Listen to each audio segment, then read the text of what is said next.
নীলা রক্তচক্ষু দৃষ্টিতে সদ্য 5 তলা বাড়ির মেন গেট খুলে কালো রঙের একটা পাজারো গাড়িটার দিকে চেয়ে আছে। নীলার ইচ্ছা করছে এখন বাড়ির সবকিছু ভেঙে চুঁড়ে ফেলতে, কিন্তু পাশে দাঁড়িয়ে থাকা সুঠাম দেহের মাঝবয়সী মেহরাব সাহেবের জন্য কিছু করতে পারছে না। মেহরাব সাহেব নীলার বাবা, তার উপর মেহরাব সাহেব পুলিশ কমিশনার। কেবল নীলা নয়, এই বাড়ির সবাই মেহরাব সাহেবের কথা মতো উঠে আর বসে। নীলা পার্কিং লটের দিকে তাকিয়ে আছে। কালো স্যুট, কালো টাইট কালো কাপড়, সাথে সাদা কেট, গায়ে কালো স্যুটের সাথে সাদা শার্ট প্যান্টের সাথে ইন করা। গাড়ি থেকে একটা ছেলে নামে। বাড়িতে আসবে যেন একটু উৎসব আমেজ। নীলা ভার্সিটি থেকে এসে বাড়িতে এমন উৎসব আমেজ দেখে অবাক হয়। বাড়িতে অনেক লোকের সমাগম। নীলা বুঝতেই পারছে এত লোক আর বিশাল আয়োজন এই সুটাম প্যান্ট পরা ছেলেটারই জন্য। চোখের ফ্রেমের গোল আকৃতির কালো স্টুডেন্ট চশমা, মুখে হালকা খোঁচা খোঁচা দাড়ি, চুলগুলো একটু লালচে কালার করা ছেলেটার। নীলার মায়ের পাশে দাঁড়িয়ে থাকা ওর ছোট্ট খালার মেয়ে ফারিয়া নীলার দিকে তাকিয়ে ইশারা করে চোখ নামিয়ে বলল, কি হট রে ছেলেটা দেখ। নীলা আরো রাগে দৃষ্টিতে তাকালো ছেলেটার দিকে, সাথে ফারিয়াকে ইশারায় বুঝিয়ে দিল, তোকে পরে মজা দেখাচ্ছি। ছেলেটার লাগেজ নিয়ে ধীর পায়ে মুখে মুচকি হাসি রেখে এগিয়ে আসতে থাকে। নীলা সবাই দিকে ভালো করে তাকায়। বাড়িতে পুলিশের লোকজনই বেশি, সাথে কাজিনরা আরো কয়েকজন পিচ্ছি আছে। নীলা ফার্সি থেকে এসে দেখে ওর কাজিন ফারিয়া, শিহাব, মিতু, মেহেদি আর শিলা ওর রুমে সবকিছু খালি করে লিভিং রুমে নিয়ে এসেছে জোর করে। নীলা এসব দেখে কিছু বলতে যাবে, তখনই ওর বাবা মেহরাব সাহেব বলে ওঠে, কিরে তোরা এত দেরি করছিস কেন? তাড়াতাড়ি রুমটা খালি কর। বেশি তো কাজ না, কিছু ডল আর ওর কম্পিউটার, কাপড় চোপড় এইসব কিছু সরিয়ে ফেললেই তো হয়। বাবার কথায় নীলা কিছুই বুঝতে পারছে না, কেবল অবাক হয়ে তাকিয়ে আছে। এর কিছু সময় পর সে বুঝতে পারে ওদের বাসায় কেউ একজন আসছে, আর যিনি আসছেন তিনি ওই রুমেই থাকবেন। তখনই রাগে বিশাল মেঘ ওর চোখে মুখে এসে ছায়া ফেলেছে। নীলা, তোর রুমটা এই বাড়ির মধ্যে সবচাইতে বেশি সুন্দর, তোর রুমটাই নিচ্ছি, তুই আমাদের পাশের রুমে থাকবি। মেহরাব সাহেব কথাটা বলে চলে যায়। নীলা মনে মনে বলে, রুম তো সুন্দর হবেই, সাজিয়ে রাখি আমি। নীলার পাশে মিঠু এসে দাঁড়ায়, কানে কানে বলে, তোদের বাসায় তো থাকবে ছেলেটা, একটু বলিস তো আমার ব্যাপারে। নীলা কিছুই বলে না, আবার ছেলেটার দিকে তাকায়। ফর্সা মুখটা খোঁচা খোঁচা দাড়ি, সাথে গোল চশমা, বেশ মানিয়েছে। মুখটাতে অজস্র মায়া। ছেলেটাকে নিয়ে সত্যি কোনো মেয়ের ভাবনাতে সারাক্ষণ ঘুরবে সে। তোমার আসতে কোনো অসুবিধা হয়নি তো আবির? জি না স্যার। ও, ছেলেটার নাম তাহলে আবির। মানে এই ব্যাটা আবিরের জন্য আজ ও ওর প্রিয় রুম থেকে বঞ্চিত। কিন্তু কে ও? এত খাতির কেন করছে বাবা তার ব্যাপারে? আসতে না আসতেই রুম খালি করতে হয়েছে। না জানি কপালে এই ছেলের জন্য কি না কি লেখা আছে। নীলা মনে মনে কথাগুলো বলছে, তখনই আবির মুচকি হেসে ওর সামনে এসে দাঁড়িয়েছে। নীলা হুট করে আবিরকে সামনে দেখবে বুঝতেই পারেনি।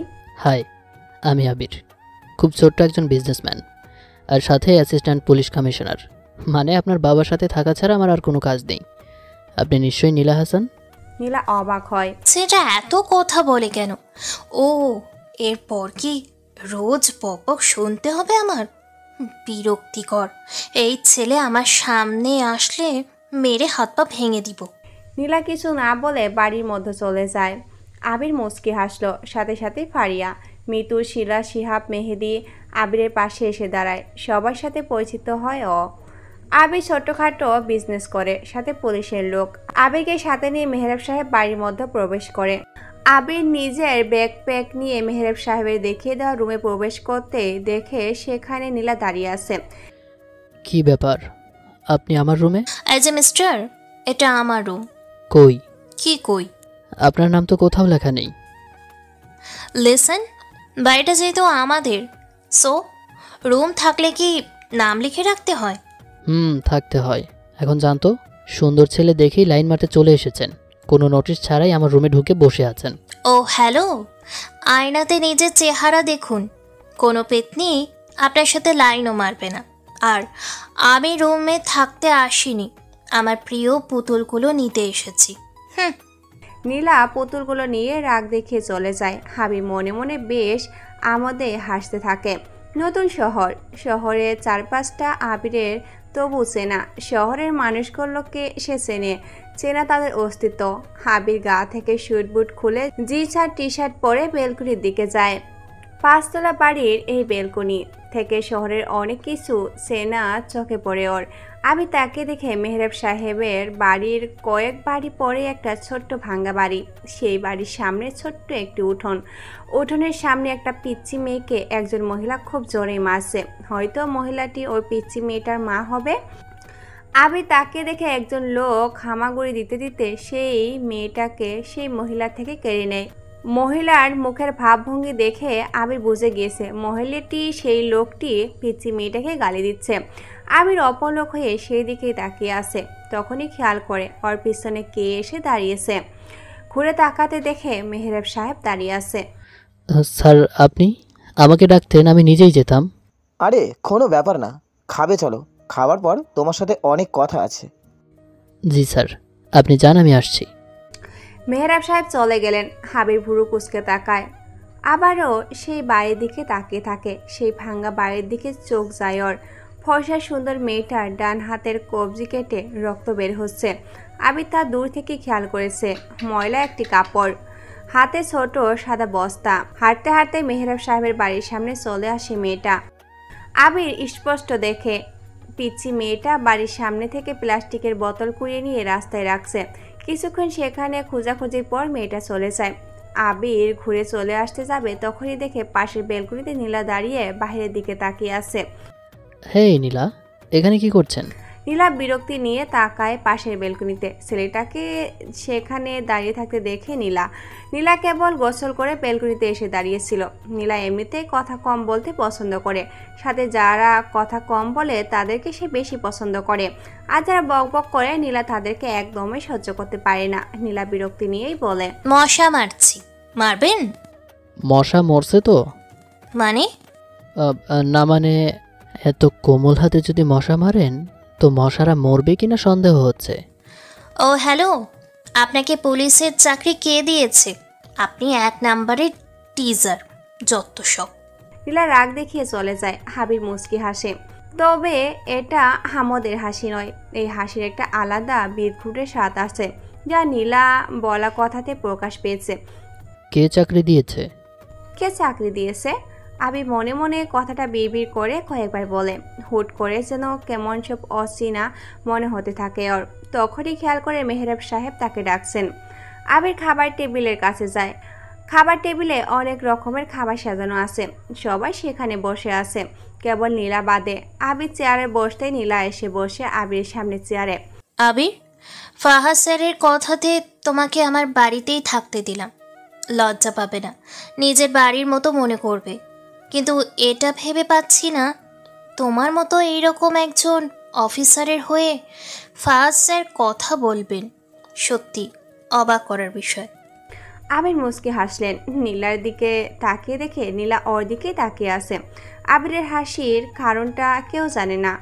আবির কারণ ছাড়া তেমন হাসে না। আর এখানে হাসির কারণ হলো ফায়াজ দেশের সিএম। যে সে মানুষ তো আর ফায়াজের সাথে কথা বলতে পারবে না।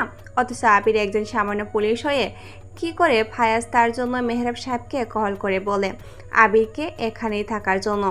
আবির কোনো উত্তর দেয় না। নীলার দিকে তাকিয়ে সে কথাগুলো ভাবছে। নীলা আবিরের দিকে বিরক্তি নিয়ে চেয়ে আছে। এভাবে তাকিয়ে আছে কেন ছেলেটা? অসহ্য। এই বান্দর ছেলের সামনেই বসতে হলো আমায়। উফ, ছেলেটাকে এখন থেকে আমার চোখের সামনেই দেখতে হবে। ভাবতেই গা জ্বলে উঠছে আমার। এদিকে আমার কাজিনদেরও দেখো, আবিরের নামের এই বজ্জাত আসাতে ওর পাশে ঘুরঘুর করছে। অসহ্য। আবির ইশারা করে নীলাকে ডাক দেয়। নীলা বিরক্তি নিয়ে যায়। আবির মুচকি হেসে বলে, সব সময় কি রেগে থাকেন নাকি? নীলা কোনো রকমে খেয়ে উঠে চলে যায়। সবাই সবার মতো করে খাবার টেবিল ছেড়ে চলে যায়। আবির যখন উঠবে তখনই মেহরাব সাহেব বললেন, একটু লিভিং রুমে বসো আবির, দরকারি কথা আছে। আবির ইশারায় সম্মতি জানিয়ে লিভিং রুমে আসে। কিছু সময় পর মেহরাব সাহেব আসেন। আবির ওনাকে দেখে দাঁড়াতে যাবে, তখনই উনি বললেন, বসে থাকো, দাঁড়াতে হবে না। আবির বসে। মেহরাব সাহেব ওর পাশে এসে বসে বলে, তোমার সাথে কিছু কথা ছিল। জি স্যার, বলুন। আমি যতদূর শুনেছি তোমাকে এখানে আনা হয়েছে কয়েকটি কারণে। জি স্যার। কারণগুলো তুমি হয়তো সবটা জানো না। তুমি নিলয়ের নাম শুনেছো? আবির একটু হেসে মেহরাব সাহেবের দিকে তাকায়। মেহরাব সাহেব দাঁড়িয়ে একটি টেবিলের সামনে গিয়ে কয়েকটি কাগজ হাতে নিয়ে আবিরের সামনে এসে দাঁড়ায়। কাগজগুলো আবিরের দিকে বাড়িয়ে দিয়ে বলে, এগুলো আমার স্বপ্ন। এগুলো খবরের কাগজ হলেও এটা আমার স্বপ্ন পূরণের আশঙ্কা। মানে ঠিক বুঝলাম না স্যার।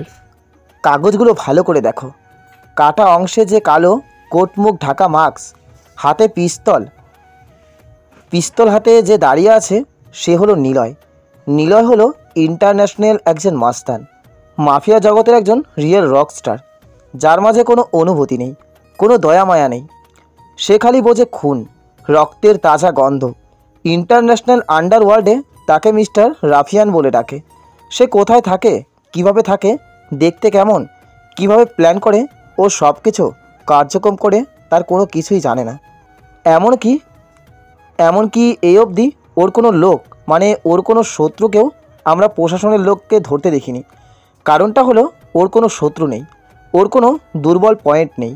ও কখনো ওর শত্রুদের বাঁচিয়ে রাখে না। ভাবছো আমি এত কিছু তাহলে কি করে জানি? আমি না, সব পুলিশের একটাই ইচ্ছে, ইন্টারন্যাশনাল এই মাফিয়াকে জ্যান্ত অ্যারেস্ট করা। খুব কষ্ট করে জেনেছি রাফিয়ান নিলয় এখন এই শহরে আছে, আর ওর সাথে খুব তাড়াতাড়ি বিদেশি মাফিয়াদের একটা ডিল হতে যাচ্ছে। যতদূর জানি তোমাকে এখানে আনা হয়েছে রাফিয়ানকে ধরার জন্য। কারণ নিলয় হলো একজন মাইন্ড গেমার। তাকে ধরা তো বড় কথা, তাকে দেখা অবধি যায় না। শুনেছি তুমিও নাকি একজন মাইন্ড গেমার। অপরাধীদের ধরার ক্ষেত্রে তোমার প্ল্যান অপরাধীদের মতনই হয়ে থাকে। এক পা ফেলার আগে অগ্রিম 5 পা ফেললে কি হবে সেই সব নাকি তুমি ভেবে চিন্তে করো। এই কারণেই রকস্টার রাফিয়ানকে ধরার জন্য পুলিশ রাফিয়ানের তো দরকার। আর আমার মনে হচ্ছে তোমাকে সবাই সাপোর্ট করে। এই কারণেই ফায়াজ স্যার নিজ দায়িত্বে তোমাকে এখানে এনেছে। কিন্তু আমি এটা বুঝতে পারছি না কেন তিনি আমাদের বাড়িতেই তোমাকে পাঠিয়েছে। আবির মেহরাব সাহেবের দিকে তাকিয়ে একটু শব্দ করে হাসলেন। মেহরাব সাহেব হাসির কারণ জানতে চাইলেও আবির তা বলল না। আবির বসা থেকে উঠে দাঁড়িয়ে বলে, তাহলে স্যার চলে যাচ্ছি। মেবি আপনার এখানে থাকলে অনেক প্রবলেম হতে পারে। আরে আমি সেটা বলিনি। ধুর, কী যে বলো। আমি কেবল বোঝাতে চেয়েছি। আমি কেন, আরও নেতা বড় অফিসার আছে, তাই না? আমি তো এত কিছু জানি না স্যার, তবে আমার মনে হয় আপনি অনেক সৎ, আর কমিশনার হিসেবে আপনার একটা বিশাল খ্যাতি আছে। অপরাধীরা আপনাকে খুব ভালো করেই চেনে। এই কারণে হয়তো উপর লেভেলের স্যারেরা ভেবেছে আপনার সাথে থেকে যদি রাফিয়ানকে ধরতে পারি। রাফিয়ান নিলয়কে আমাদের ধরতেই হবে। শুনেছি তুমি কোনো মিশনে গেলে কোনো সিনিয়রদের বলো না, কথাটা সত্যি? স্যার, এটা নিলয়ের থেকে শেখা আর কি। ও তো কোনো মিশনে গেলে কাউকেই বলে না, আর ওর ব্যাপারে স্টাডি করতে করতে ওর মতো ভাবনা হয়ে গেছে আমার, যেন ওকে খুব তাড়াতাড়ি ধরতে পারি। গেট। আমি চলে আসি সেখান থেকে। হাতে তখনও সেই পুরাতন খাবারের কাগজ, কাস্তে দিয়ে কাটা আছে। মেহরাব সাহেব তারিখ লিখে সবগুলো বেশ গুছিয়ে রাখছেন। আবির একটা করে দেখছে আর মুচকি হাসছে। গোল করে পেঁচিয়ে বাইরে ছুটে মারছে। হাসির কারণটা কি, কেন সে হাসছে?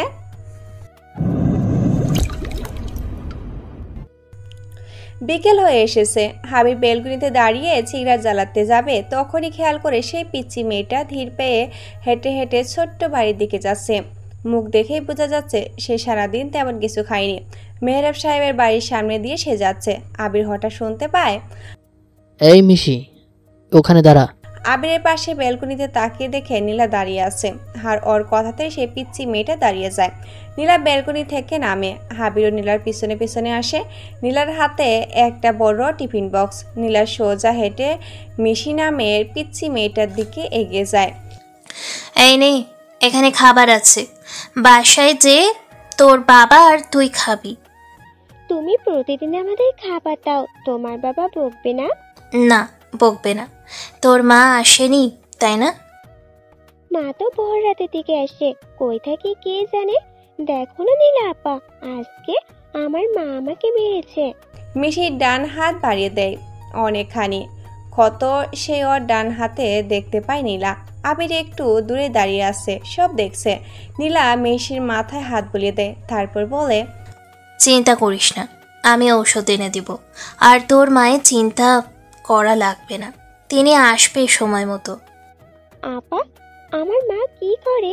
আমার সাথে যারা কাগজ কুড়ায়, বোতল কুড়ায়, ওরা আমাকে বলে তোর মা একটা আরে ধুর, ওরা কিছুই বোঝে না তো। ওরা না বোঝে এসব বলে।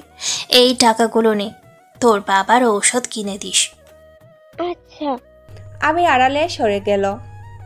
নীলা ভিতরে চলে যায়। মিশি নীলার থেকে সব কিছু নিয়ে বাড়ির দিকে যেতে থাকে। কিছুদূর যাওয়ার পর মিশি শুনতে পায়, মিশি। মিশি। মেয়েটা ঘুরে তাকায়, দেখে চোখে চশমা পরা একজন লোক দাঁড়িয়ে আছে। মিশি একটু দূরে দাঁড়িয়ে থাকে। আবি কিছু বলতে যাবে, তার আগেই মিশি বলে, আপনি কি আমার মাকে খুঁজতে এসেছেন? উনি তো এই সময় বাসায় থাকে না। তোমার মাকে খুঁজতে আসিনি। আর তুমি এত দূরে দাঁড়িয়ে কথা বলছো কেন? এদিকে আসো, আমি তোমার নীলা আপার বাড়িতেই থাকি। না না, আমি কাছে যাব না। এর আগে অনেক লোক আমার মাকে খুঁজতে এসেছে, আমার গায়ে হাত দেয়, অনেক জায়গায় হাত দিয়ে আমাকে বলে বড় হইলে তোর মায়ের জায়গা তুই আমাদের মজা দিবি। নীলাপা কইছে কোনো ছেলের কাছে না যেতে। আবি চোখ বন্ধ করে। অন্ধকার চোখে দৃষ্টিপাত কল্পনায় ভাসে এই ছোট্ট মেয়ের মুখে মিষ্টি মুখটা, আর ভাসে কিছু নরপশুর লভাতুর কামনীয় মুখমণ্ডল, যারা বাচ্চাদের উপরেও নিজের কামনা স্পর্শ ঘটাতে থাকে। আবি কিছু বলতে পারে না, ঘুরে চলে আসতে যাবে, তখনই আবার শুনতে পায়, ওই পিচ্ছি, তোর মা কই? এ তো জোয়ান একটা মা, তোকে কেমনে পয়দা করলো রে? তাড়াতাড়ি ক, তোর মা কই আছে? আবির পাশে তাকায়। বাইক থেকে তিনজন ছেলে নেমে মিশির দিকে এগিয়ে যায়। মিশি ভয়ে চুপসে দাঁড়িয়ে আছে। খাবারের টিফিন বক্সটা যেন বুকে জড়িয়ে ধরে ভয়াত দৃষ্টিতে তাকায় সে তিনজন ছেলের দিকে। দুজন ছেলে মিশির পিছনে যেয়ে দাঁড়ায়, হাত ধরে টেনে নিয়ে আসে ওদের দলনেতা গোছের ছেলেটার কাছে। ছেলেটা হাঁটু ভাঁজ করে বসে মিশির গালে হাত দিয়ে আঙ্গুল বোলাতে বোলাতে বলল, তোর মা কই রে? সেদিন অনেক টাকা দিয়েছি, আজ 2 দিন হয়েছে দেখা করে না। আমি জানি না, আর আমার গা থেকে হাত সরান আপনি। কেন রে? হয়েছে তো মেয়ে, এ তো কথা কেন তোর? আর কয়দিন পর তো তোকেই লাইন ধরতে হবে। একটা মাল হবে রে রাকেশ। ঠিক বলেছিস সালমান, একটা জিনিস হবে রে, যেমন ওর মা দেখতে তার থেকেও বেশি মিষ্টি দেখতে মেয়েটা। ধরে রাখতে পারলে বহুত কামানো যাবে। শুধু কি কামানো যাবে, সাথে মাস্তিও তো করা যাবে নাকি? রাকেশ আর মুরাদ নামের দুজন ছেলে মিশির পিঠে হাত বোলাতে থাকে। সালমান নামের ছেলেটা তখনও গালে হাত বুলিয়ে যাচ্ছে। আবির এগিয়ে যায়, কোনো কথা না বলে মিশির হাত ধরে টেনে নিয়ে আসে ওদের থেকে। সালমান বসা থেকে উঠে দাঁড়ায়, সামনে দাঁড়িয়ে থাকা আবিরের দিকে তাকায়ও। আবির চোখ থেকে চশমাটা খুলে মিশির হাতে দেয়। বাসা কোথায় তোমাদের? কি রে, নতুন মাল মনে হচ্ছে। রাকে জিজ্ঞেস করতো, সেও কি রেবেকার কাছে আসছে নাকি? আমার মাকে গালি দিলে কিন্তু আমি চোখ তুলে নেব। ওলি বাবালে, পিচ্ছিটা দেখি ঝাড়ি দিয়েও কথা বলতে পারে। তোমার মাকে আমরা গালি দিই নেই শোনা, তোমার মা নিজেই গালি নেয়, বুঝেছো? আর একটু বড় হও, তোমাকেও এইসব শুনতে হবে। তোদেরকে জিজ্ঞাসা করেছি বাড়ি কোথায়। আবির গম্ভীর হয়ে কথাগুলো বলে। মুরাদ আবিরের দিকে এগিয়ে এসে গলায় গেঞ্জি কাপড় টেনে ধরে বলে, দেখ, কমিশনার বাড়ির সামনে আসি বলে তোকে আপাতত কিছু বলছি না। এই বাড়ি নীলার জন্য। শালি রেবেকা এখানে এসে থাকছে, শালিকে পেয়ে নেই, তারপর বোঝাবো। চুপচাপ এখান থেকে চলে আয়, না হলে। আবির মুরাদের হাত ধরে জামাটা ছাড়িয়ে নেয়, তারপর মুচকি হেসে বলে, তোদের যেন এখানে এর পরের বার না দেখ। শালা তোকে আমি। রাকেশ এসে আবিরকে মারতে যাবে, তখনই আবির জোরে একটা ঘুষি দেয় রাকেশের গালে। রাকেশ শটান হয়ে পড়ে যায় রাস্তায়। সালমান এগিয়ে আসতে যাবে, তখনই মুরাদ থামিয়ে দিয়ে বলে, যাস না, মেহরাব সাহেব চলে আসতে পারে, মুখটা চিনে রাখ, সুযোগ মতো ওকে দেখে নেব। চলে আয়। ওরা তিনজন বাইক নিয়ে চলে যায়।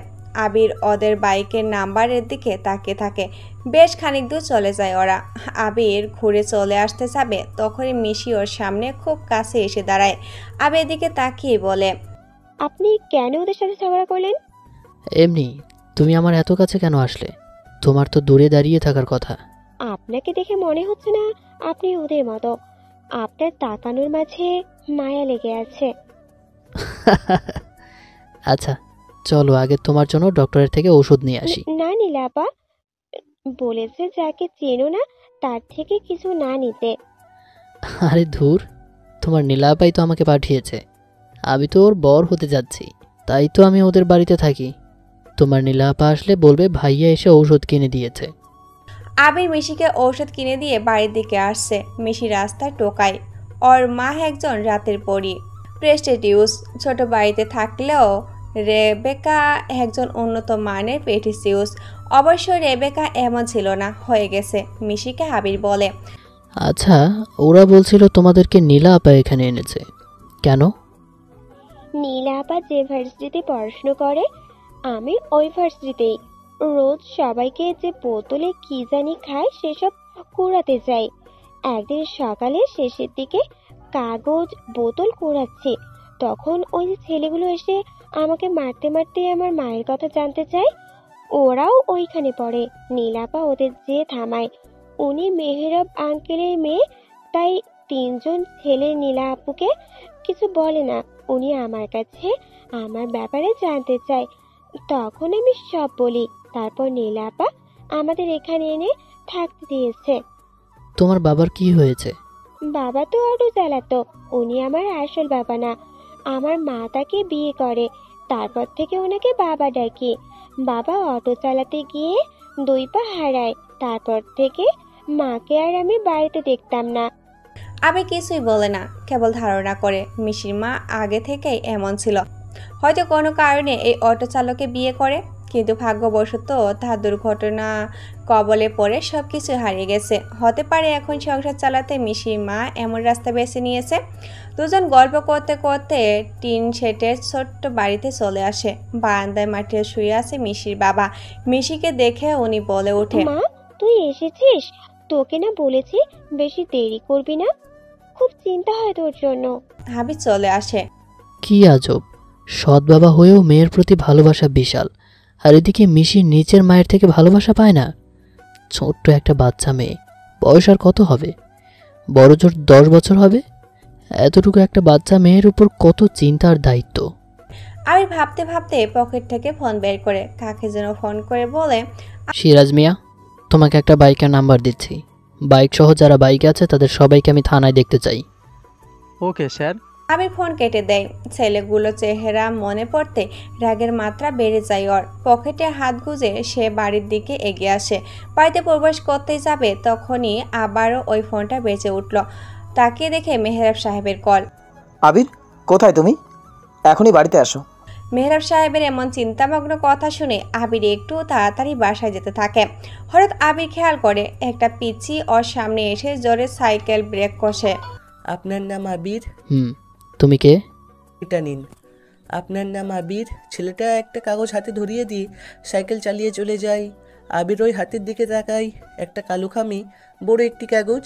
আবির ভাঁজগুলো খুলে দেখে সেখানে কয়েক ওয়েলকাম মিস্টার রাফিয়ান নিলয়ের শহরে। তোমার সাথে খেলতে বেশ মজা পাবো। মনে আছে তো বহু আগের সেই ঘটনা? আর কিছু লেখা নেই। আবির কিছুক্ষণ কাগজটা পরে ভাঁজ করে আবার ছিঁড়ে ফেলে দেয় রাস্তায়। চোখের সামনে প্রতিরোধ ঘটনাগুলো ভাসতে থাকে। পরেক্ষণে মেহরাব সাহেবের কথা মনে পড়ে। তাড়াতাড়ি সে বাসায় যায়। মেহরাব সাহেব সোফায় বসে আছে। আবির সামনে এসে দাঁড়িয়ে বলে, তোমার কালকে জয়েন করার কথা, আর আজকে এই ঝামেলা বাঁধিয়ে দিলে। ঝামেলা? তুমি কি জানো সিরাজকে তুমি কাকে ধরে আনতে বলেছো? না স্যার।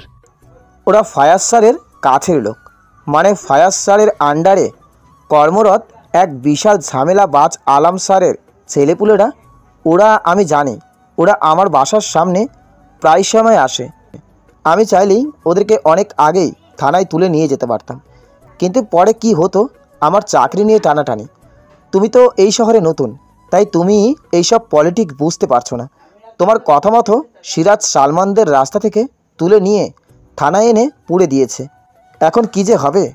কিছুই হবে না স্যার। আবির আর কিছু বলে না, মেহরাব সাহেবও কিছু বলতে পারে না। আবির সেখান থেকে চলে আসে। মেহরাব সাহেব বসে বসে আবিরকে নিয়ে ভাবছে, ছেলেটাকে যেমন ভেবেছিল সে তেমন না, কেমন যেন নিলয়ের এটিটিউডের সাথে মিলে যায়। হয়তো অপরাধীদের ধরার জন্য ওদের মতো করেই চলেও।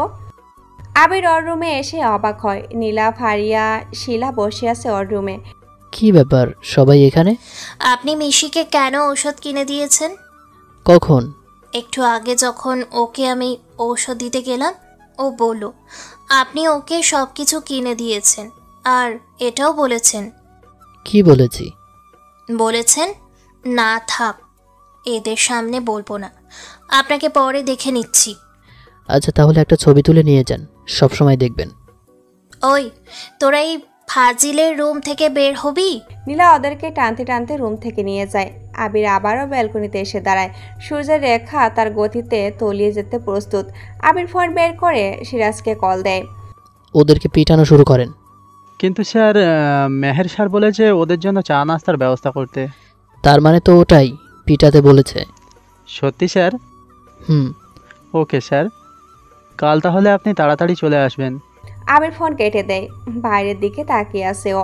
একটু আগে পাওয়া পিচ্চির হাত থেকে কাগজটার কথা মনে পড়ে গেল, যেখানে লেখা ছিল ওয়েলকাম মিস্টার রাফিয়ান নিলয়ের শহরে। আবির একটু শব্দ করে হাসে। হাসতে থাকে ও, ওমত হয়ে হাসে। সে হাসির মানে বিশাল। এই শোনো না, প্রতিদিন ভালোবাসার নতুন নতুন গল্প পেতে ও শুনতে চাইলে আমাদের আলোর ডায়েরি চ্যানেলটি সাবস্ক্রাইব করে পাশে থাকা বেল আইকনটি বাজিয়ে দিও, কেমন? তুই আবিরের সাথে যা। মেহরাব সাহেবের দিকে মুখ বাঁকা করে তাকিয়ে আছে নীলা। রুমটা এই বজ্জাত ছেলেটার দখলে। আবার অন্যের কাছে বলে বেড়াচ্ছে আমি ওর বউ। এখন বাবা ওর সাথে আমাকে ভাসিয়ে যেতে বলেছে। না, এই ফাজিল ছেলেটাকে বাড়ি থেকে আমার তাড়াতেই হবে। রোজ মেহরাব সাহেব নীলাকে ভার্সিটি পৌঁছে দেয়, থানায় যায়। কিন্তু আজ যখন নীলা ভার্সিটি যাবে বলে বের হয়, তখনই ওর বাবা বলে আবিরের সাথে যেতে। ছেলেটা দেখতে যেমন তার থেকে বেশি ফাজিল। আমার সাথে যাবেন? কোথায়? লং জার্নিতে, দূরে, অনেক দূরে, যেখানে আমি আর তুমি থাকবো। আপনি কি গাড়ি চালাবেন? চালাতে পারি যদি আমার সাথে ঘুরতে যাও। আমি কিন্তু নেমে যাব। ধরে কে রেখেছে? যদি বাবার বকা না খেতে চাও তাহলে নামো। চলো হারিয়ে যাই অচেনা রাস্তায়। শখ কত? আপনার সাথে আমার কোথাও যাওয়ার ইচ্ছে নেই। ইচ্ছে না থাকলে কি হয়েছে, আমি জোর করতে পারি। নীলাকে জোর করেও লাভ নেই। ক্ষতি তো নেই, তাই না? বাবাকে নীলা আর কিছু বলতে চেয়েও পারে না। হাবির ড্রাইভিং সিটে বসা থেকে সরে এসে হুট করে নীলার গালে চুমু খেয়ে বসে। নীলার চোখ বড় বড় করে আবিরের দিকে তাকায়। ফর্সা সুন্দর গালটা রাগে যেন লাল হয়ে গেছে। আবির গাড়ি স্টার্ট দেয়। হাবির বলে, বাবাকে কি বলবে? আবির আমার গালে কিস করেছে, এটা? নীলা কিছু বলে না। সামনের দিকে তাকায় সে। অপলক দৃষ্টিতে তাকিয়ে আছে। রাগে ওর যেন সবকিছু ভাঙচুর করতে ইচ্ছা করছে। ইচ্ছে করছে ছেলেটাকে রাস্তায় দাঁড় করিয়ে সবার সামনে ইচ্ছে মতো কয়েকটা চড় দি। বেটাকে পুলিশের চাকরি কে দিয়েছে? আস্ত একটা টিজার, শয়তান বাঁদর ছেলে। নিশ্চয়ই ও ছোটবেলা থেকে মেয়েদের রাস্তায় টিস করে বেড়াতো। ওর বাবা ধরে বেঁধে মনে হয় পিটিয়েছে খুব। অসহ্য ছেলে। হ্যালো ম্যাম, ভার্সিটিতে চলে এসেছি, নামবেন না নাকি? নীলা পাশে বসে থাকা এই আবির নামের ফাজিল ছেলেটাকে নিয়ে ভাবছিল। মনে মনে আবিরের উপর রাগের বর্ষণ করেছে। কখন যে ভার্সিটির সামনে এসেছে ও খেয়ালে করেনি। নীলা বিরক্তি নিয়ে আবিরের দিকে তাকিয়ে বলে, আপনার বলতে হবে না, আমার চোখ আছে। বাপরে, এত রাগ কেন? রেগে আছো? কি করেছি আমি? নীলার মন চাচ্ছে আবিরকে নাকে একটা জোরে ঘষি দিতে। বজ্জাত ছেলে, একটু আগে আমার গলে ইয়াক তোমাকে চাচ্ছে, তোমাকে কাছে পেয়ে নি চাঁদু বোঝাবো নীলা কি জিনিস, কিভাবে নিজেকে ও আজ প্রথম জয়েন করবে। কই ইউনিফর্ম পরবে তা না, সেজে গুজে যাচ্ছে, যেন মনে হচ্ছে সে থানায় না মেয়ে দেখতে যাচ্ছে। যত সব। ওই মেয়ে, গাড়ি থেকে নামো, এত আমার সাথে কি বাপরে, বললেই হয় যে আমার সাথে থাকতে তোমার ভালো লাগে। ওই ওই, মেরে না। থানা চিনো তো? পুলিশের গায়ে হাত দিয়েছো তো বুঝতেই পারছো।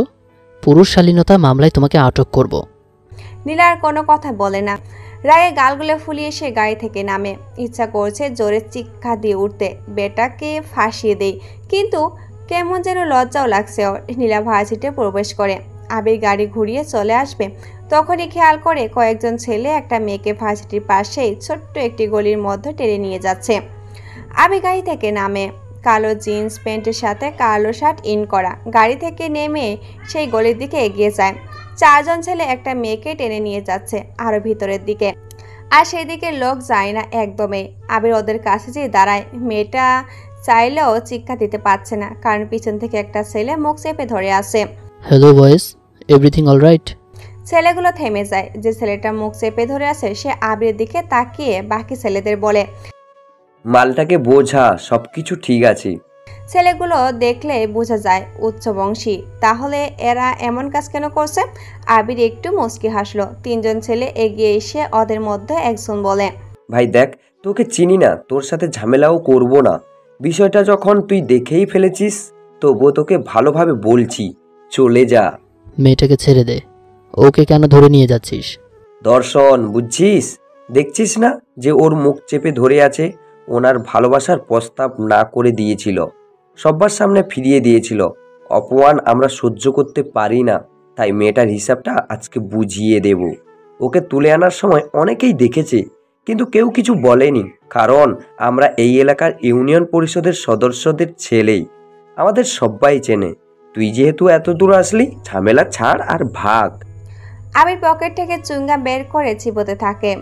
থর্সের শব্দটা শুনে ওর মাথাটা গরম হয়ে যায়।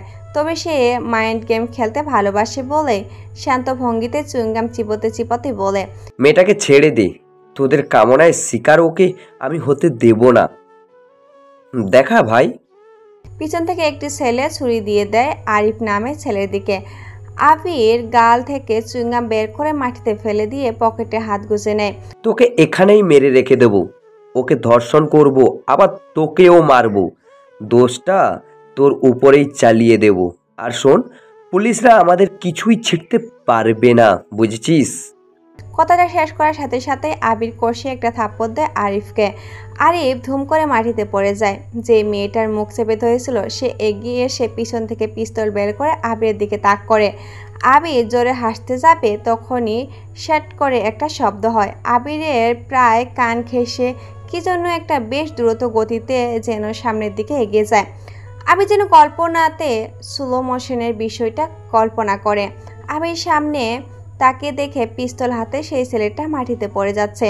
ওর ঠিক কপালে গুলি লেগেছে। আবির পিছনে ঘুরে তাকাতে যাবে, সাথে সাথে আরও 2টি গুলি আবিরের গা ঘেঁষে বাকি 2 ছেলের বুকে লাগে। কোনো কিছু বোঝার আগেই পুরো গলিটা যেন নিস্তব্ধ হয়ে যায়। আবির বকার মতো তাকিয়ে থাকে সামনে মাটিতে পড়ে থাকা লাশগুলোর দিকে। কিছু দূর দাঁড়িয়ে থাকা কিশোরী মেয়েটা হতভম্ব হয়ে যায়। বকার মতে সেও বাকহীন ভাবে চুপচাপ দাঁড়িয়ে তাকিয়ে আছে। 2 চোখ খোলা রেখে সবগুলো মরে পড়ে আছে। আবির লাশগুলোর দিকে এগিয়ে যাবে, তখনই ওর কানে ভেসে আসে একটি সাইকেলের বেলের শব্দ। আবির যেন চমকে উঠে পিছনে ঘুরে তাকিয়ে দেখে একটি পিচ্চি ছেলে সাইকেল চালিয়ে ওর দিকে এগিয়ে আছে। আবির পিচ্চি ছেলেটার হাতের দিকে তাকায়। সে কালো খামে মোড়ানো, হয়তো কোনো সাদা কাগজ থাকবে। ছেলেটা কিছু দূর দাঁড়িয়ে আবিরের সামনে কাগজটা ছুঁড়ে মেরে জোরে সাইকেল চালিয়ে চলে যায়। আবির হাতে নিয়ে খামটা খোলে। এটি সাদা কাগজ। আবির সেই ভাঁজ করা কাগজটা খোলে। সেখানে লেখা, ওয়েলকাম মিস্টার আবির, ওয়েলকাম মিস্টার রাফিয়ান ওয়ার্ল্ডে। আবির একটু শব্দ করে জোরেই বলে, নিলয়। ঠিক তখনই আবিরের পিছনে দাঁড়িয়ে থাকা সেই কিশোর মেয়েটি জোরে চিৎকার দিয়ে উঠে কান্না করতে থাকে। হয়তো চোখের সামনে এতগুলো খুন কয়েক মিনিটের মধ্যে হয়েছে, যা দেখে সে হতভম্ব হয়ে যায়। আবিরের কথা শুনে যেন অচেতন ফিরে আসে। কিশোর মেয়েটির চিৎকার এতটাই জোরে ছিল যে সাথে সাথেই অনেকগুলো লোকজন সেখানে দৌড়ে চলে আসে। আবির মেয়েটার দিকে তাকায়। মেয়েটার লাশগুলোর দিকে তাকিয়ে এক ধারে বলে যাচ্ছে, নিলয়, নিলয়, নিলয়, নিলয়, নিলয়, নিলয়। আবির মেয়েটার দিকে এগিয়ে যাবে, তখনই দেখে ভিড় ঠেলে মেহরাব সাহেব এগিয়ে আসছেন। আবির চমকে যায় মেহরাব সাহেবকে এখানে দেখে। আবির কেমন যেন ঘাবড়ে যেতে থাকে। আবির সেলুট দিতে মেহরাব সাহেব বলে ওঠে, আবির, এখানে কি হয়েছে? কে এই মেয়ে? আর এরা কারা? লাশগুলো কাদের? আবির কোনো প্রশ্নের জবাব দেয় না, কি বলবে ঠিক খুঁজেও পাচ্ছে না। মেয়েটা তখনও বিড়বিড় করে বলে যাচ্ছে, নিলয়, নিলয়, নিলয়। মেহরাব সাহেব মেয়েটার দিকে তাকিয়ে বলে, ভুলেই গিয়েছিলাম, আজ নীলার প্রিন্সিপাল স্যার আমাকে ডেকেছিল। নীলার ব্যাপারে তিনি কিছু বলবেন আজকে, তাই তোমাদের পেছনেই প্রায় আসতে হয়েছে। কিন্তু তুমি থানায় না যেয়ে এখানে কি করছো? না মানে আসলে স্যার, ওই মেয়েটাকে এরা ধর্ষণের জন্য তুলে আনছিল, আমি আসতে এখানে বাধা দিলাম। সব ঠিক আছে, কিন্তু মেয়েটা নিলয় কেন বলছিল? কারণটা কি? আর তোমার হাতে ওটা কিসের কাগজ? মেহরাব সাহেব আবিরের হাত থেকে সাদা কাগজটি কেড়ে নেয়। সেখানে লেখা, ওয়েলকাম মিস্টার আবির, ওয়েলকাম মিস্টার রাফিয়ান। ওয়েলকাম মিস্টার আবির, ওয়েলকাম মিস্টার রাফিয়ান ওয়ার্ল্ড। রাফিয়ান নামটা পড়তে মেহরাব সাহেব যেন অবাক হয়ে তাকিয়ে আছে।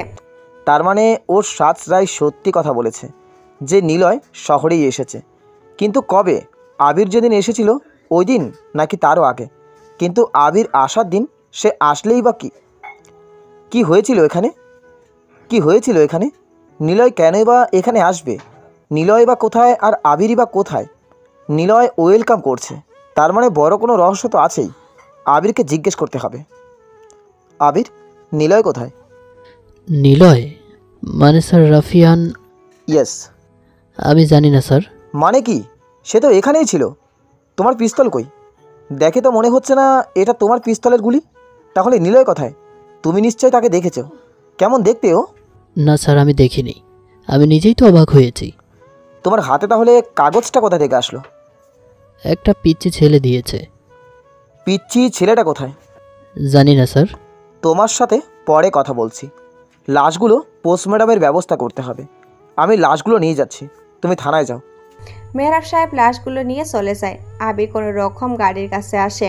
কি হলো এসব কিছু ভাবতে ভাবতে গাড়ির দরজা খুলবে, তখনই আবির খেয়াল করে কে যেন ওর কাঁধে পিছন থেকে হাত রেখেছে। আবির পিছনে ঘুরে তাকিয়ে অবাক হয়ে বলে, আরে রাহাত, তুই এখানে কি করছিস এখানে? রাহাত মুচকি হাসে। আবির রাহাতের দিকে তাকিয়ে থাকে। হুট করে রাহাত কোথা থেকে এখানে আসলো? রাহাত আবিরের দিকে হাসি হাসি মুখ নিয়ে বলল, তুই যেদিন ঢাকাতে এসেছিলি সেদিনই আমিও চলে আসি। যাই হোক, তোর সাথে কত বছর পর দেখা হলো বল? তা ঠিক, প্রায় 1.5 বছর পর। ভেবেছিলাম তুই ভুলেই গিয়েছিস। তোর কথা তো, তোর সব কিছু কেমন চলছে? থাক সেসব, তোর সিআইডি টিমের কি অবস্থা? তুই আজও সেই রহস্যময় হয়ে আছিস। যাই হোক, টিমের অবস্থা খুব খারাপ। কেন রে? মিস্টার রাফিয়ানের জন্য। মানে?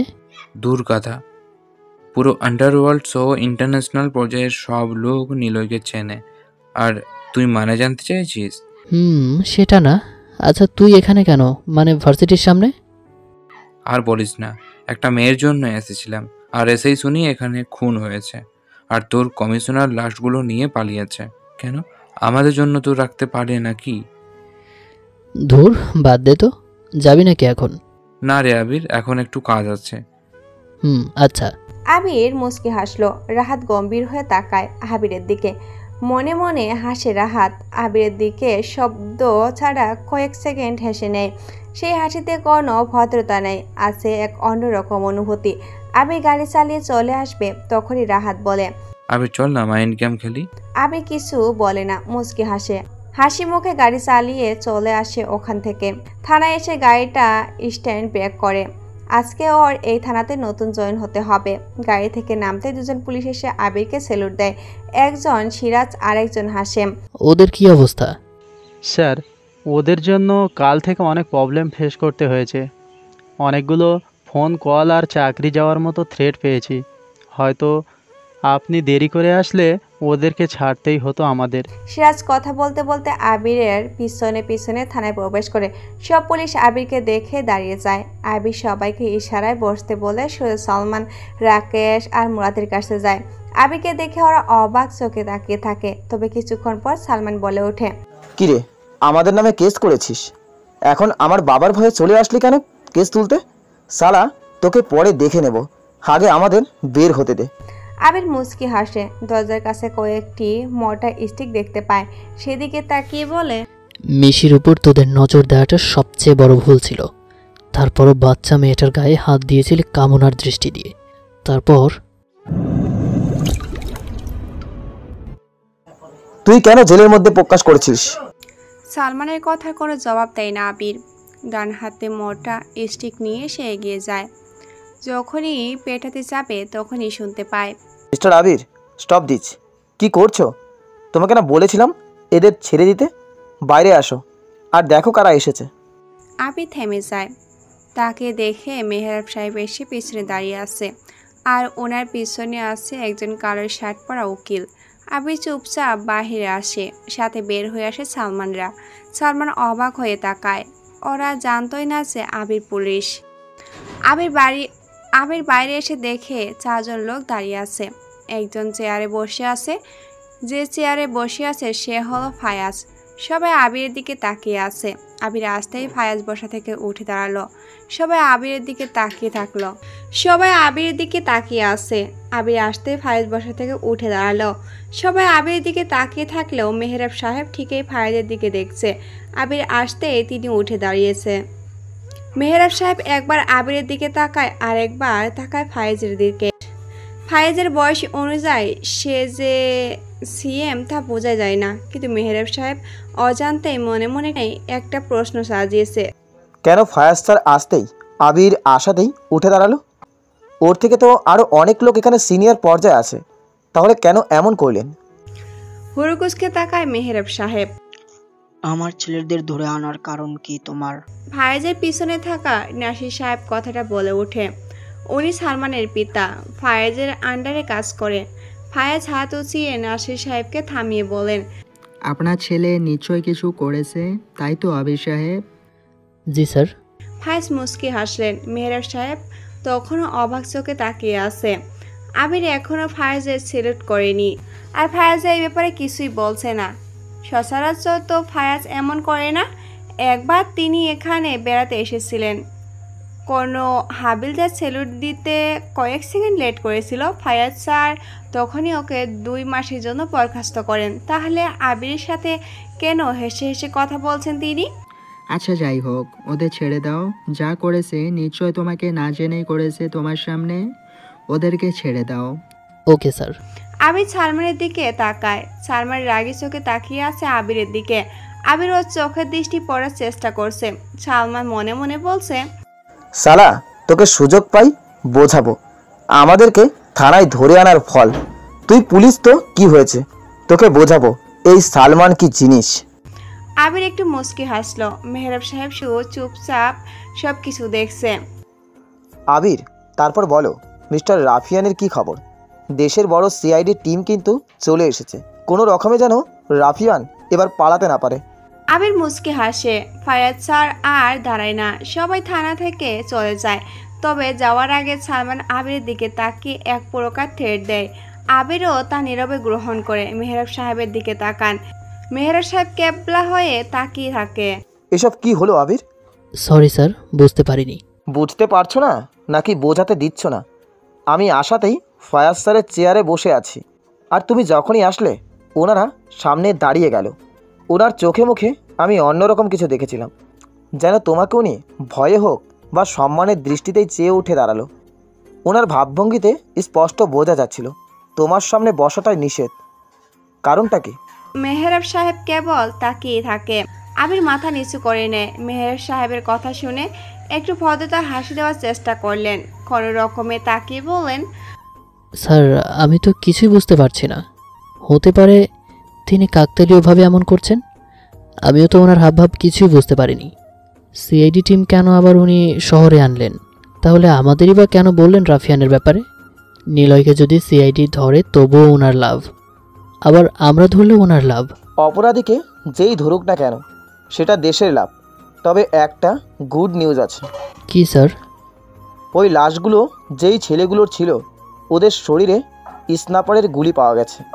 বোঝাই যাচ্ছে এগুলো দূর থেকে চালানো হয়েছে। একটু পরেই সব রিপোর্ট হাতে আসবে। তুমি আমার সাথেই হাসপাতালে যাবে। ওই মেয়েটার জ্ঞান ফিরেছে। ওর নাম কি স্যার? চেতি, ডক্টর বলেছে প্রচণ্ড ভয় পেয়ে আছে, পরে এসে যেন কথা বলি। আবির আর কিছু বলল না, নিজের চেয়ারে যেয়ে বসে কেমন যেন গলাতে শুরু করছে। রাহাত কেন আবার আসবে? সে কি সত্যিই ওখানে কোনো মেয়ের জন্য গিয়েছিল, নাকি অন্য কোনো কারণ আছে? আরে আমাকে ছেড়ে দিন, আমি কোনো অপরাধী না। বারবার একই কথা বলছি, তবুও কেন শুনছেন না? আবির সামনে তাকায়, একটা পরিচিত কণ্ঠ ওর কানে ভেসে আসে। তাকে দেখে পাঁচজন মেয়ের মাঝখানে রাহাত দাঁড়িয়ে, আর রাহাতের হাত সবাই পাকড়ে ধরে আছে। সবার সামনে যে মেয়েটা দাঁড়িয়ে আছে সে হলো নীলা। রাহাতের দিকে রাগে দৃষ্টিতে তাকিয়ে বলে, চুপ, বান্দর ছেলে, মেয়ে দেখলেই প্রেম নিবেদন করতে ইচ্ছে করে। আমার বান্ধবীকে কি বলেছিলেন? আজ বোঝাবো আমরা কত ভয়ঙ্কর। আব্বুর জন্য থানায় চোর ধরে এনেছি। ওই মিস রাগী মেয়ে, আমি কিছু করেছি? আপনার বান্ধবীকে কি চুমু খেয়েছি নাকি? চুমু খেলে আলাদাভাবে খাবি, সবার সামনে খেলে তো এমন হবেই নাকি? নীলা আরও কিছু বলতে যাচ্ছিল, কিন্তু আবির সামনে এসে কথাটা বলার সাথে সাথে সবাই চুপ হয়ে যায়। নীলা সহ পাশে দাঁড়িয়ে থাকা বান্ধবীগুলো আবিরের দিকে তাকায়। রাহাত এবার ছটকা দিয়ে হাতটা ছাড়িয়ে চেয়ারে যেয়ে বসে। সবাই রাহাতের এমন আচরণে অবাক চোখে তাকিয়ে আছে। অ্যাজ এ মিস্টার পুলিশ, দুজনের নামে কেস করব। কেস লিখুন। কিসের কেস? টেস্ট করার কেস।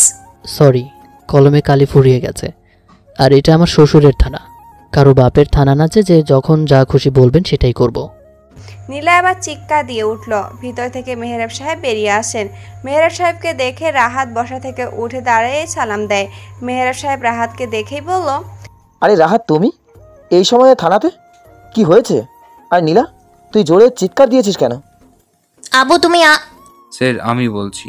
নীলা বলছে তিনি কিছুতেই ভয় পায় না। আমি ভয় দেখানোর জন্য বললাম তেলাপোকা গায়ে উঠছে, তখনই উনি চিৎকার দিলেন। নীলা, এভাবে চিৎকার করতে হয় না। তোরা থানাতে কেন? আঙ্কেল, ওই ছেলেটা আমাদের। রীতির কথা শুনে মেহরাব সাহেব রাহাতের দিকে তাকায়। রাহাত দাঁড়িয়ে তাকিয়ে আছে মেয়েগুলোর দিকে।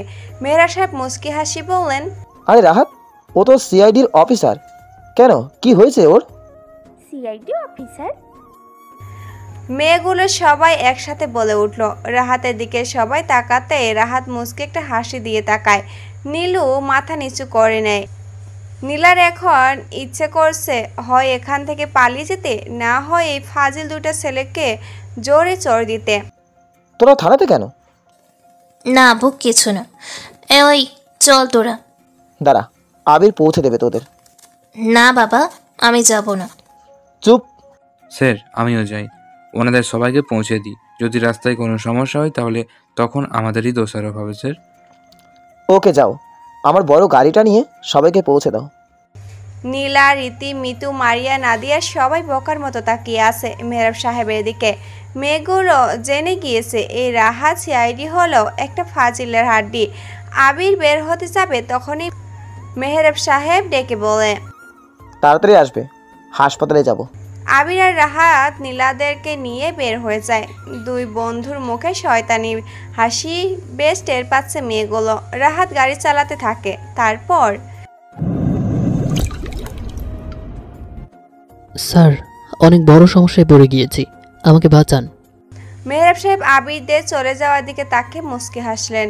মনে মনে বলেন, বাচ্চাগুলো আসলেই অনেক ফানি। মুচকি হাসি যখন ঘাড় ঘোরালেন তখন আরও পায়ের শব্দ শুনতে পেলেন তিনি। বিশাল বড় থানা, খড় ঢাকা সিটির মেন কমিশনার অফিস এটা। চারপাশে এসি লাগানো। এখানে কেউ আসলে তো বড় মাপের লোকই আসবে। মেহরাব সাহেব ঘুরে তাকাতে দেখলো কালো কোট পরা একজন ভদ্রলোক এসেছে। মেহরাব সাহেব ভদ্রতার সহিত বসতে বললেন। লোকটাকে দেখে বোঝা যাচ্ছে চিন্তাগ্রস্ত তিনি। মোটা গফের সুন্দর মুখটা যেন কতকাল না ঘুমিয়ে কাটিয়েছেন। মেহরাব সাহেব একজন পুলিশকে চা আনতে বললেন। নিজের চেয়ারে বসলেন তিনি। লোকটা কপালে হাত দিয়ে চিন্তা করতে মগ্ন হলেন। কি যেন বলছিলেন আপনি? আমি সামির উদ্দিন, ঢাকা সিটির মেন পিচ ব্যাংক লিমিটেডের ব্যাংক ম্যানেজার। আমাকে বাঁচান। কি হয়েছে? আসলে স্যার, ব্যাপারটা কেউ জানে না এখনো। সবাইকে আমি আশা দিয়ে যাচ্ছি, কিন্তু আর সেটা সহ্য করতে পারছি না। কথা বলতে বলতে চা চলে আসে। পুলিশ চা রেখে চলে যায়। মেহরাব সাহেব স্পষ্ট দেখে এসির মধ্যেও তিনি ঘামছেন। পিচ ব্যাংক লিমিটেড বাংলাদেশ, এটা বাংলাদেশের সবচাইতে বড় ব্যাংক। এখানে ছোট ব্যাংকগুলো ওদের থেকে লোন নিয়ে থাকে। বড় বড় ব্যবসায়ীরা নিজেদের অনেকগুলো অ্যাকাউন্ট এই ব্যাংকে করে থাকেন। ব্যাংকে সব কিছু ঠিকভাবেই চলে থাকে। এই ব্যাংকে নিয়ে 20 বছরে কোনো সমালোচনা তৈরি হয়নি। এই কারণেই এটা নাম্বার 1। সিস্টেমগুলো সবার থেকে উন্নত মানের। উন্নত মানের লক এখানে ব্যবহার করা হয়, তবে তা password system. Step by step সবগুলো পার করতে হয়। প্রথমে পিন পাস, তারপর শব্দ পাস, তারপর ফেস পাস, তারপর নিজের ভয়েস পাস দিয়েই তবে নিজের অ্যাকাউন্টে টাকা রাখা আর তোলা যাবে। এত উন্নত মানের লক সিস্টেম যা দেখে সবাই এখানেই কারি টাকা জমা রেখেছেন। স্যার, বিষয়টা যদি একটু গোপন রাখতেন। মেহরাব সাহেব স্বামীর সাহেবের দিকে তাকায়। চা তখনও পড়ে আছে। মেহরাব সাহেব জানতে চায়, কি হয়েছে? আসলে স্যার, আমাদের ব্যাংকের সবচেয়ে বড় 5টা অ্যাকাউন্ট হ্যাক হয়ে গেছে, মানে হ্যাক করা হয়েছে। হোয়াট? মেহরাব সাহেব চমকে উঠে। এত সিকিউরিটি থাকতে কি করে এমন হয়? কিভাবে কি হলো? মাথাটা যেন ঝিম ধরে ওঠে আমার। একদিকে নিলয় রাফিয়ানের আগমন, আরেকদিকে দেশের 1 নম্বর ব্যাংকের বড় অ্যাকাউন্টগুলো হ্যাক। মানে কি? এদিকে মস্তানি, আরেকদিকে হ্যাক। হচ্ছেটা কি? সব কিছু যেন তালগোল পাকিয়ে যাচ্ছে আমার। এই ব্যাপারে কেউ জানে না স্যার, এমনকি আমি আর ব্যাংক মালিকই কেবল জানি। উনি ভয়ে দেশ ছেড়ে চলে গেছেন। আমরা গোপনে তদন্ত করেছি। যার ব্যাংক তিনিও এখানে টাকা জমা করেছিল, তারও অ্যাকাউন্ট হ্যাক করে 10 কোটি টাকা এমটি করে দিয়েছে। সব মিলিয়ে 40 কোটি টাকা হ্যাক হয়ে গেছে স্যার। এত টাকার ব্যাপার মানতে পারছি না, আপনি কিছু একটা করুন। মেহরাব সাহেব কি বলবে কিছুই বুঝতে পারছে না। মাথাটা যেন চক্কর দিতে থাকে। এক মুহূর্তের জন্য তিনি ভুলে যান নিলয়কে আজ সকলে 4 জনকে মেরেছে। ব্যাংক হ্যাকের কথা শুনে মেহরাব সাহেব যেন একদম চুপ হয়ে বসে থাকে। আচ্ছা, আমি দেখছি কি করা যায়। যাদের অ্যাকাউন্ট হ্যাক হয়েছে ওদের সবার নামের লিস্ট সহ অ্যাকাউন্ট নাম্বার এবং কোন অ্যাকাউন্টে কত টাকা ছিল সব কিছুর মেল করে পাঠিয়ে দিন। দেখি কি করা যায়। ওকে স্যার, তবে যদি একটু গোপন রাখতেন। আচ্ছা। স্বামী সাহেব চলে গেলেন। মেহরাব সাহেব তখনও যেন মাথাটা চিনচিন করছে। কি হচ্ছে এইসব শহরে? ভাবতে ভাবতে হঠাৎ ওর একজন ছেলের কথা মনে পড়ে যায়, জয়। মেহরাব সাহেব মনে মনে নামটা উচ্চারণ করে পকেট থেকে ফোন বের করে জয়কে কল দেয়। তারপর, আবির চল না আজ মেয়েগুলোকে নিয়ে হারিয়ে যাই। রাহাতের কথা শুনে আবির হাসে। কিশোর বয়স থেকে আবিরেরা 3 জন বন্ধু। আবির, রাহাত কষে ব্রেক করে। কালো রঙের একটা রেসিং বাইকে ওদের একদম সামনে এসে ঘুরিয়ে চলে যেতে থাকে। রাহাত জানলা দিয়ে মুখ বের করে জোরে বলে, ওই শালা, তোকে গাড়ি চালানো শিখাবো আমি। কিছুটা দূরে বাইকটা যেন গিয়ে থামে। আবির আর রাহাত গাড়ি থেকে নামে। আবির পিস্তল বের করে এগিয়ে যাবে, রাহাত ইশারায় না করে দেয়। বাইকে কালো পোশাক পরা, হেলমেটও কালো পরে একজন লোক বাইক থেকে নামে। আবিরদের দিকে এগিয়ে আসতে থাকে। কাছে আসতে রাহাত লোকটার জামা টেনে ধরে বলে, ওই মাথা থেকে হেলমেট খোল। এত জোরে বাইক চালিয়ে হেলে দূরে কেন যাচ্ছিস? লোকটা আস্তে করে হাতটা ছাড়িয়ে নেয়। হেলমেট খুলে লোকটা বলে, তাতে তোর কি? আমার বাইক আমি চালাবো, ধরতে পারলে ধরবি, না হতে পারলে খালি দেখবি। আবির আর রাহাত অবাক হয়ে চেয়ে থাকে সামনে দাঁড়িয়ে থাকা ছেলেটার দিকে। ওরা দুজনে একসাথে বলে উঠল, জয় তুই? এটা হলো সেই জয় যাকে মেহরাব সাহেব কল করে ডেকেছেন। কারণ জয় ছোট থেকেই মাস্টার মাইন্ড একজন। ইন্টারনেট জগতে সে একাই একটা কিং। আবির বলে, তুই এখানে? মনে আছে তাহলে আমার কথা? আমারটা ছাড়, তোরা একসাথে এখানে আয়। আর ভিতরে কারা? আবে তুই এখানে কবে থেকে? জবে থেকে পাখিরা উড়ে চলে খাবারের খোঁজে। থাক আবির, তোর থানায় যাচ্ছি, পরে কথা হবে। তবে শোন, শহরে ব্যাংকগুলো একটু দুমড়ে মুচড়ে যাবে। জয় একটা রহস্যময় কথা বলে হাসি দিয়ে চলে যায়। জয়কে চেনা অনেক জটিল একটা ব্যাপার। কি হলো এটা ভাবতে ভাবতে ওরা চলে আসে। তারপর, এই শোনো না, প্রতিদিন ভালোবাসার নতুন নতুন গল্প পেতে ও শুনতে চাইলে আমাদের আলোর ডায়েরি চ্যানেলটি সাবস্ক্রাইব করে পাশে থাকা বেল আইকনটি বাজিয়ে দিও, কেমন? আপনি সিআইডি অফিসার আমাদের কেন বলেননি? রাহাতকে উদ্দেশ্য করে রীতি কথাটা বলে। আবির ভুরু কুচকে তাকায়। রীতি রাহাতের দিকে হাসি হাসি মুখ নিয়ে তাকিয়ে আছে। রাহাত সামনে তাকিয়ে বলে, যদি বলতাম তাহলে কি আমি ভালোবাসতে? আপনি না একটা ফাজিল। সমস্যা নেই, আসলে তোমাদের ভার্সিটিতে এমন একজন লোক আছে, আচ্ছা সহজ করে বলছি, একজন টিচার আছে যে কিনা নিলয়কে খুব ভালো মতোই চেনে।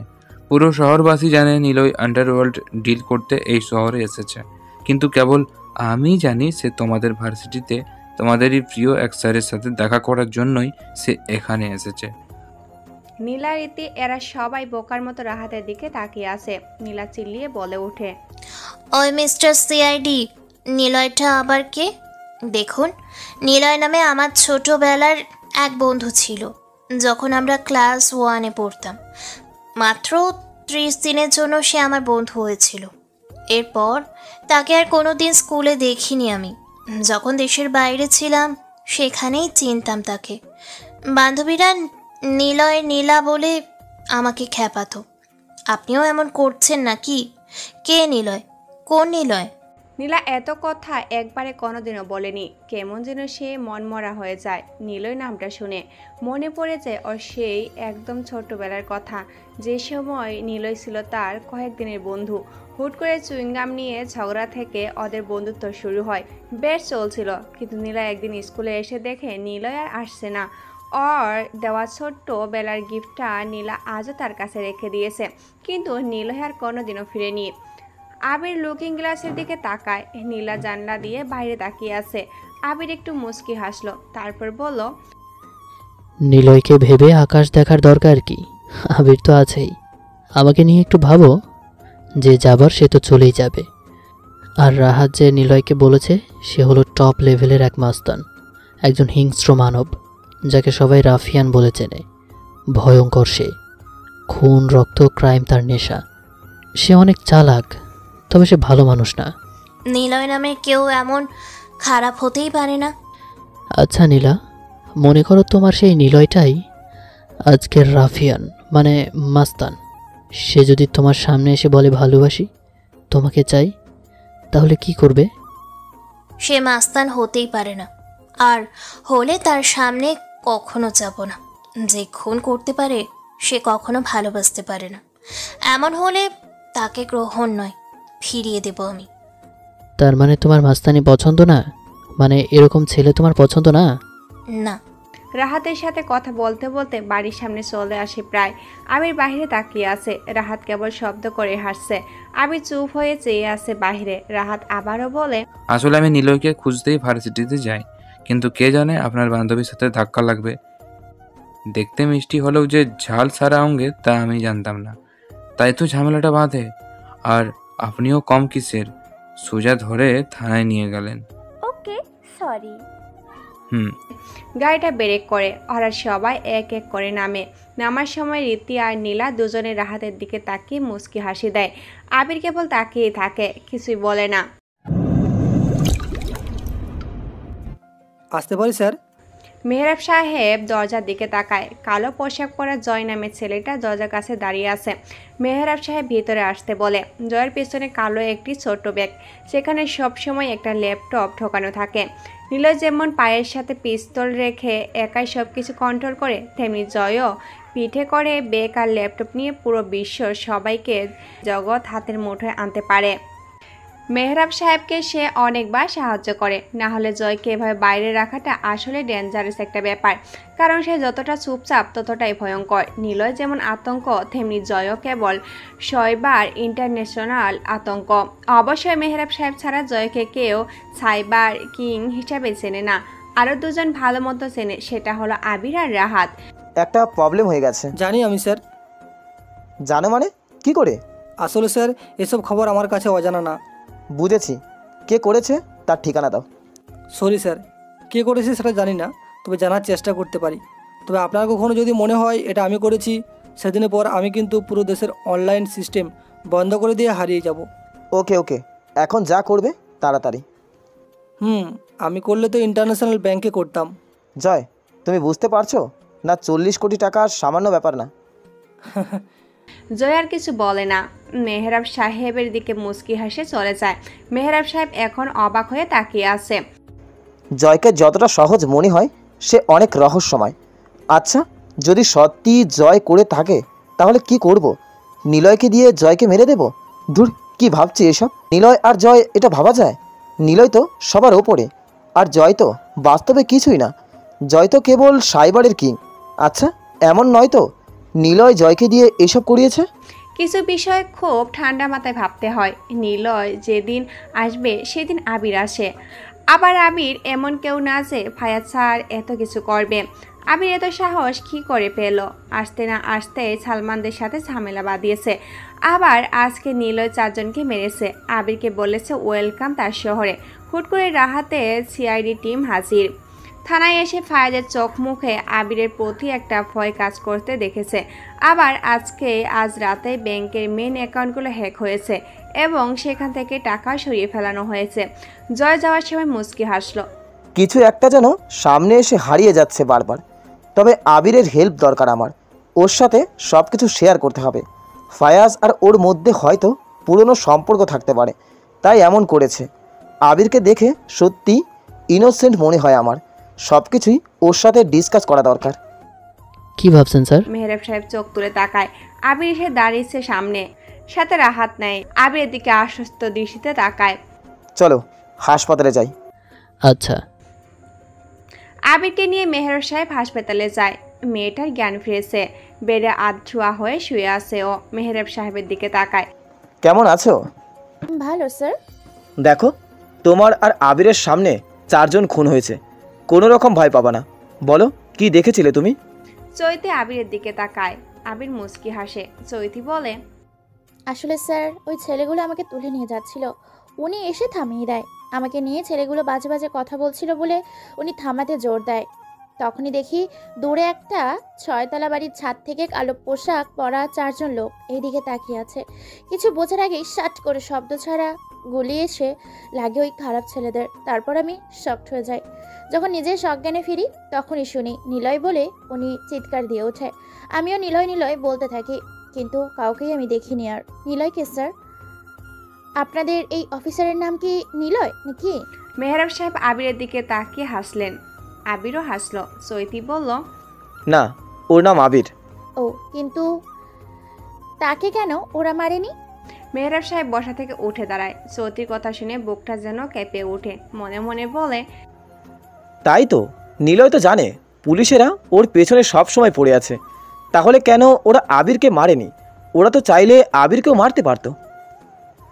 আমি তো নিলয়ের কিছুই ক্ষতি করিনি এখনো। আর নিলয় এমন একজন যে কেবল তাদেরকেই মারে যারা অন্যায় করে। তোমাকে বাঁচানোটা কি অন্যায় ছিল? সে কিন্তু সাক্ষীদেরও মারে যারা ওর বিরুদ্ধে প্রমাণ পায়। তাহলে তোমাকেও কেন মারেনি বলো? মেহরাব সাহেব যেন চিন্তামুক্ত হলো। আবির কথাগুলো বলে বাইরে চলে আসে। মেহরাব সাহেবও দাঁড়ায় না আর। তবে কিসের যেন একটা বিষয় নিয়ে বড্ড খসখস করতে থাকে ওনার মনে। ব্যাংক অ্যাকাউন্ট হ্যাক, নিলয়ের আগমন, নাকি অন্য কিছু? আবিরের অনেকটা সকালে ঘুম ভেঙে গেছে। বেলকনিতে এসে পর্দা সরিয়ে এসে দাঁড়ায়। বাম পাশে নিচের দিকে চোখ চলে যায় ওর। বাড়ির একদিকে বড় একটি ফুলের বাগান। অনেক রকমের ফুলের গাছ সেখানে আছে। সাদা রঙের গোলাপ ফুলগুলো উপর থেকে দেখছে আবির বেশ লাগছে। লাল গোলাপগুলো যেন ওর দিকেই তাকিয়ে আছে। আবির বেলকনি থেকে নামে, নিচে এসে ফুলের বাগানের কাছে এসে দাঁড়ায়। সাদা গোলাপগুলোর দিকে তাকিয়ে থাকেও। আবির হাত বাড়িয়ে ফুলগুলো একবার ছুঁয়ে দেয়। তখনই শুনতে